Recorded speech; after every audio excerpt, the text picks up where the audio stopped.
Hello beautiful people, welcome back to my YouTube channel. Rosy Kech here again today, and guys, on this video today I'm going to be doing a review on Nelo Okeke's Loudly Woman. Guys, was it worth the hype? The first episode aired yesterday Sunday, and guys, I said to come give you guys little gist of my thoughts on the episode. I think watching Loudly Woman, the first episode, was a proud moment for me as a YouTuber, because if you're like me, who one of the things I know that I'm going to do sometime later on is talk to people about stuff. I want to hear people's opinion about it. I want to sit down and interview people about issues, you know, to have people come together and share their different opinions. So if you're someone like me who that's something you would want to do later on, that this is actually a proud moment, because as YouTubers, sometimes because of how much YouTube is not really known in Nigeria so much, YouTube is not as popular as television to the whole populace right now, because as much as people are on YouTube watching, there are still people who don't really know about YouTube, and when you tell them you're a YouTuber, it's like, what's that, you know? So but when you see a YouTuber do this, something that we grew up watching, like watching hosts on television shows, you know, hosting people and hearing people share their opinion, and you see a YouTuber like you do this thing and have a whole production like that, it's actually a very humbling and proud moment too for you, because, or for me, because I realize that it's something that you too can achieve. What does this tell you at this point? It tells you, don't sleep on YouTube. If you're on YouTube and you know that it's something that you're passionate about, take it seriously. It might not happen today for you, but don't sleep on YouTube. You know I'm going to always sprinkle a little bit of motivation. That's what I do. I have a visitor, as always. Guys, most times I have to do this with my baby. On this first episode, they talked about how women have to maybe change their denomination or their religion because they got married. Like, does it have to be something that has to be done? Like, women have to leave everything that they know, that they have been taught, that they have come to understand to get married. You know, leave everything that you've been brought up with, all the things that you seemingly know, and you get married and you go to your husband's church. You begin to go to your husband's church, or you begin to practice your husband's religion, because it's what is expected of women in marriage, or from women in marriage. I could really totally understand that part, because for me, when I wanted to get married, my parents are Presbyterians, right? But even before when I got into university, I started going to House on the Rock, and I really loved going to House on the Rock. But I just know that when I got to Lagos, I was now going to Fountain of Life because it was close to me. But basically for me, I had more of the Pentecostal upbringing. Do you get what I'm saying? I've always been a church girl, right? I've always been somebody who would go to church. So imagine being a church girl, going to church and having to be brought up in that Pentecostal background, then going to school and being actually very serious in church, you know. But when I wanted to get married, my husband was Catholic, and guys, trust me, when I was thinking of it, that was the only thing that could have made me not to marry my husband. I didn't want to go to Catholic church, and I kept on telling him I wasn't going to go to Catholic church. No offense to the Catholics, but it's the same way Catholics are saying that they just cannot go to another church. I feel like the difference in doctrines and practice of religion, you know. And you know, in Pentecostal church, when we go to church, it's a fire, yeah, you scream, you shout. But Catholic is more solemn, it's more calm, and that's why I feel like most times the transition can be very hard, because it's two opposites or two parallels. Let me not say opposites, you know.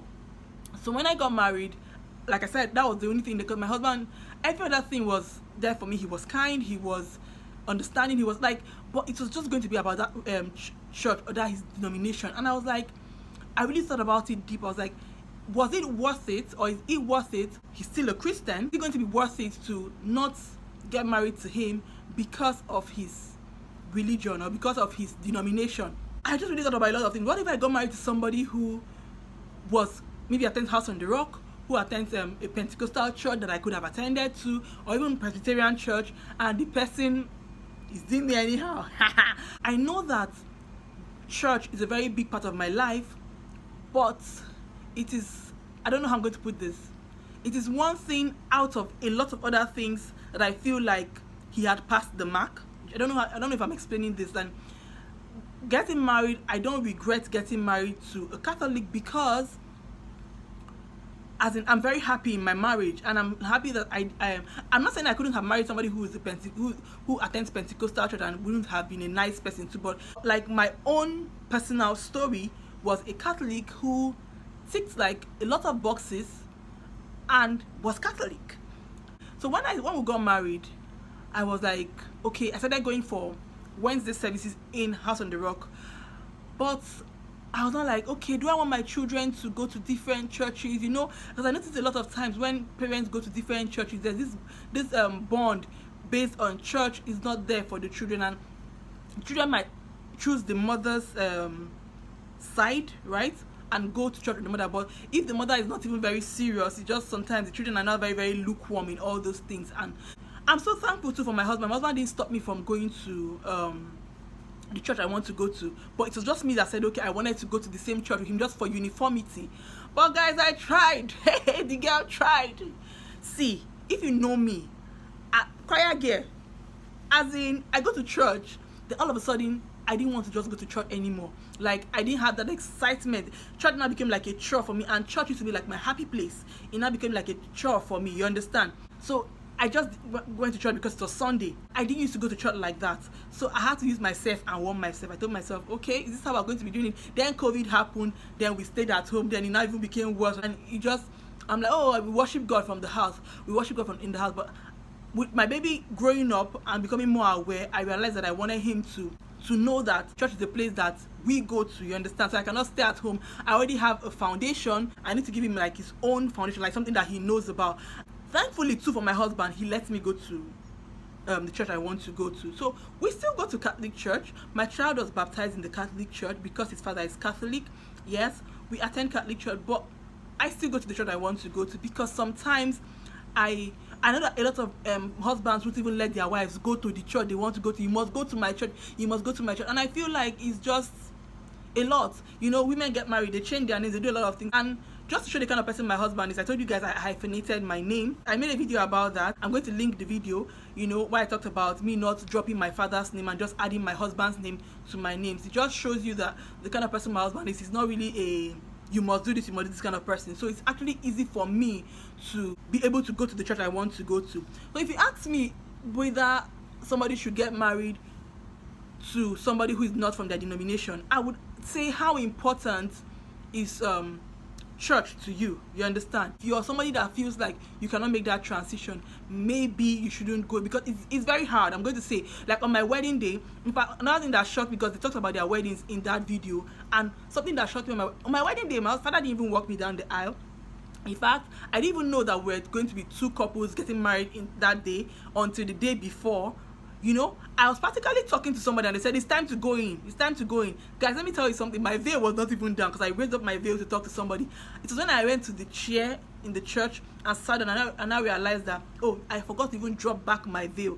Guys, I don't already enter and I could not even drop back. In fact, when they were saying we kiss the bride, my husband, there was no veil for my husband to open. That's how, you know, in my head, all the time I was thinking of my marriage, I was thinking if I'm walking into the church, they'll be singing, what a beautiful name it is, the name of Jesus. For where?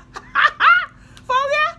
My guess, I walked into the church side by side with my husband. I didn't even know what was happening. It was just like a whole, we're ready. And guys, but the important thing is that we're married. When it came to the church we were going to get married to, it was not, we didn't really break our heads about it, because we were going to get married in Port Harcourt. My husband attends the Catholic church in Port Harcourt.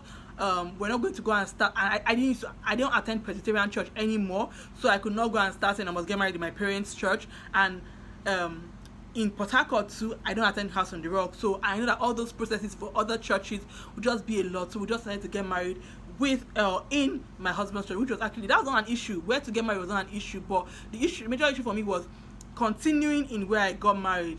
You know, it was kind of hard. It was kind of hard, and I'm so grateful, like I said, that my husband is understanding to let me go to where I want to go to, because I don't think that marriage automatically just changes women like this. But I know that we have to bend and live and form our own families, but when it comes to church, we actually downplay this a lot, but it's a whole transition, and it can be very, very hard, especially if you have to change to another denomination. Because I was not on the couch telling my experience on Loudly Woman, I decided that let me come and tell my own on my own couch. I hope you enjoyed this video, guys. Thank you so much for watching, and I think that Loudly Woman was worth the hype. For a first episode, it did the job, and I'm just really excited to watch other episodes and see what women are talking about and see their opinions on things. Yes, guys, and the eloquence of Nezeville. Hey! Oh my gosh. Potako YouTubers everywhere. So guys, thank you so much for watching this video. Please like this video, please share this video, subscribe to the channel if you haven't. I'm gonna see you in my next video. Until then, stay safe and be kind. Bye.